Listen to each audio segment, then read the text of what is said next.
এখন আবার সে ঝুলন্ত ব্রিজে উঠতে যাচ্ছে ধানমন্ডি দেখেন, এবং এখানে প্রচুর সবসময় বাতাস বয় এবং খুব সুন্দর একটা জায়গা।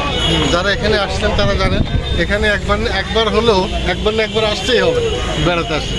খুব ভালো লাগে জায়গাটা, ঠান্ডা মনোরম পরিবেশ। হ্যাঁ, আর আজকে মনে হয় এখানে বৃষ্টি হবে এখন, তো তাড়াতাড়ি বাসে চলে যেতে হবে। আব্বু কি পায়ে ব্যথা করছে? না না, যাই হোক, খুবই সুন্দর পরিবেশ। বৃষ্টি আসবে আজকে শিওর বৃষ্টি আসবে। আল্লাহ আল্লাহ, এত সুন্দর ইমেজিং একটা মানে মনোরম পরিবেশ, খুব সুন্দর লাগছে। আচ্ছা, তাহলে আপনাদের একটু ওই পৃষ্ঠে যাই কথা হচ্ছে।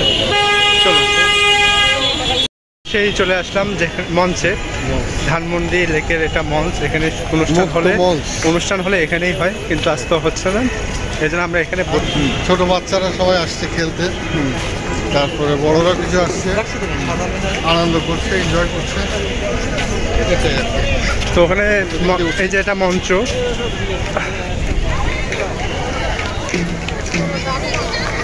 তো এখানে অনুষ্ঠান হতো, বাট আজকে হচ্ছে না।